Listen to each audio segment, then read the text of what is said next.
All right. Mugenfuna. Olunaku olwaleero eggwanga Uganda lyanditeekebwa mu lockdown. Bampita Kali Lugambo Pro Max Simple MC. Njagala otambuze video eno because ya mugaso nnyo nga bw'okiwulira. Njagala ovuge video eno kubanga ya mugaso nnyo nga gye nkomezza. Tutandise tutya. Olunaku olwaleero ennaku z'omwezi nga 10 essaawa zigenda kuba 2 Yoweri Kaguta Museveni avuddeyo n'ategeeza bannayuganda mu post gy'akoze ku mukutu gwe ogwa X agambye atya.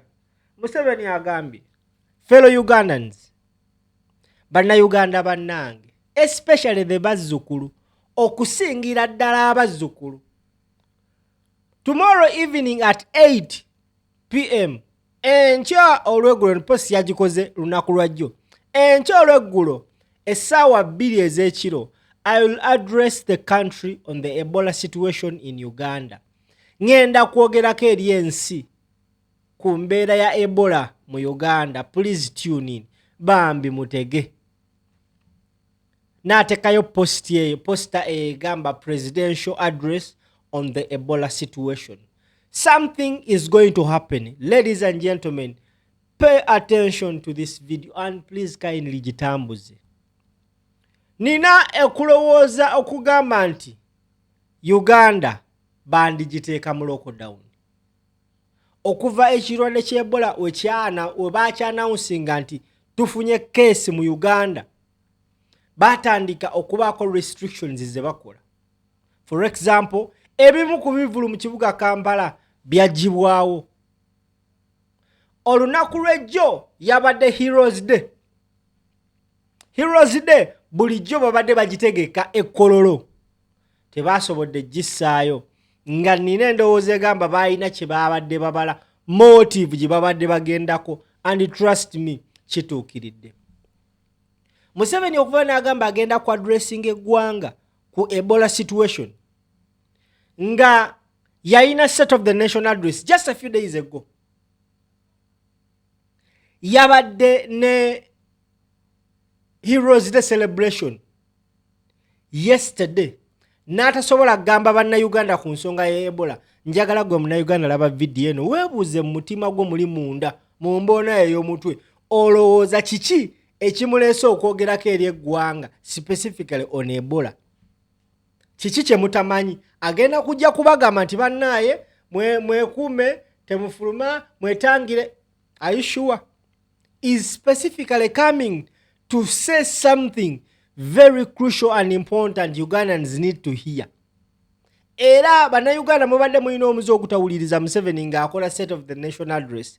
Trust me, eno yo mugenda giwulira. Mujjukira bulungi mu 2020 nga tugenda mu COVID-19.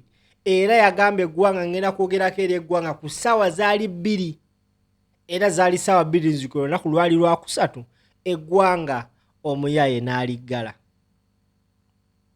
As we talk right now, bateeseteese olunaku lwaleero essaawa zigenda beera 2 Yoweri Kaguta Museveni agenda kubanga ayogerako eri eggwanga specifically ku Ebola situation. Weribanga eggwanga lya America lirina restrictions eryataddewo ku bulwadde bwa Ebola, bassebo ne bannyabo kikkirize kigaane ne Uganda kigenda kujja because waliwo narrative evugibwa nti abakulu baneeno baagala kufuula Ebola so much very serious such that eggwanga lya America mbu libawa ssente buwanana ago. Nagawuliddeko na video Kazola yagikozeeko nti it's because of the 900 billion they were promised, almost $1 trillion mu nsonga y'okulwanyisa Ebola ono. This is not the first time Ebola okuhitinga Uganda. Mujjukira Ebola lwe yasemayo okuhitinga Uganda kyaleetera districts 2 Mubende ne Kasanda okuggalwa nga no one could access them, no one could leave them, and there was curfew. And businesses, general business zaggalibwa. Mujjukira bulungi nnyo. baggala districts 2 nga bafunye cases zaali 2 e Mubende. This time round batugamba they have almost 5 cases in Kampala. Museveni agambye ku ssaawa 2 agenda kujja yogerekeri bannayuganda. Gwe munnayuganda ndaba olowooza kiki kyagenda otugamba. Kati mpa okulabula okusembayo.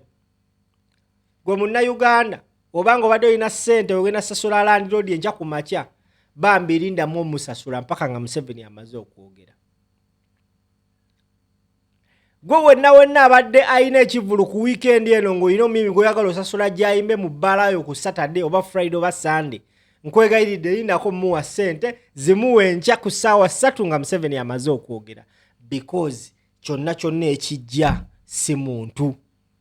Okategedde nze bwete wenjogera ebyange ne bagamba nti nkola kalebule nti simanya ndebuka simanya ndasana. Olunaku olwaleero ssaawa 2 Museveni alina bayogerako eri eggwanga n'abagamba specifically agenda ku addressinga on the Ebola situation. Kati wabanga agenda kujja kyo ngamba agenda kujja abagambe bannaye munaabe engalo kye mutamanyi. Of course okujja kwe bino byonna Ministry of Health ekoze awareness ku mikutu gyawe bakubye obulango ekireta Museveni just ku summarizing kigambo nti bannaye movements tuzigaddewo. Eno video njikoze essaawa 8 ogw'ekiro wendabidde postire ne ya Museveni. Enkya olwaleero ssaawa 2 gwe ssebo oba nnya bandaba ekijja si muntu. Gwe wenna oyina gye wagenze kwawe taata maama kojja nkusaba woba osobola linnya kaboda olabidde video eno odde waka mpozi ng'oyagala sigala kwawe. Mpozi ng'oyagala sigala kwawe. Ekyo kyo nkigambye byatandika ng'ebyokusaaga era ne COVID-19 mujjukire yatandika ng'owokusaaga. Twamala emyezi kumpi wajindaba 3 nga bagamba bo COVID atta abantu egundi atta abantu ewa mu byokusaaga. Tuba tuli awo ne bayita presidential address omusajja gwanga n'aliggala abantu balooza byakusaaga kibooko nevuga. Nze manyumiza bino ebigambo byange. Museveni lwaggala Mubende. I was on my way to Mubende nga ndi mu Kiganda. Ntuuka ku supermarket petrol station emu ng'abantu bagamba ne Museveni agadde eggwanga. Mbanga asalinkiriza bwe nti road block zirumye. That day I will never forget. I drove quickly nempike nali mpicking e Mubende nenkoma mu kukomawo nga road blocks ziri buli wamu. Abantu be Mubende basobola okunyumiza ku kyali e Mubende nga babatadde mu lockdown ya Ebola. Sigana kujana okugamba nti ekirwadde tekiriyo. No, I cannot say that. I don't know. Ekirwadde kyo kibanga gye kiri. The only option is to limit movement of people.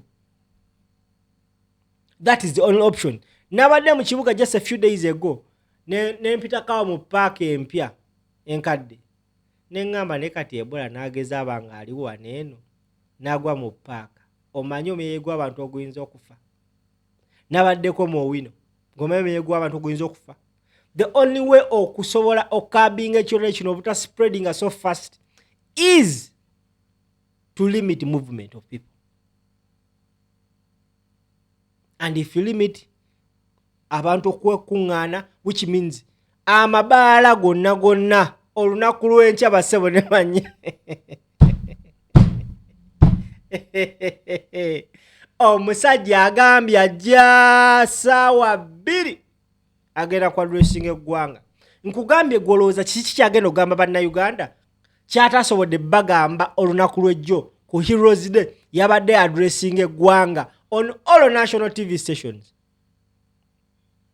Kiki kyagenda otugamba kyatasobodde tugamba, which means this one abakulu bamaze otutula ne bamugamba owaaye this and this and this and this.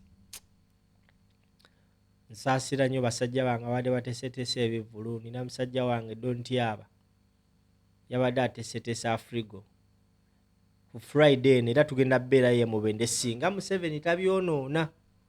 Nkulagamba ebigambo bino gwe abadde agenda osasula Land Road ku makya lindako musasule ku ssaawa nga 4 ez'ekiro nga Museveni amaze okwogera because bagenda baggala abamu nga temulina ssente mufiire mu nnyumba enjala. Bw'oba ng'olina gw'obanja ng'oli mukazi olina omusajja gw'obanja oba osobola vuga kati boda ogendeyo osuleyo azikuwa oveeyo, otherwise ogenda kwerya enkuta mu nnyumba. Bampita Kali Lugambo Pro Max Simple MC nsanyusa obbalaba tukwatagane.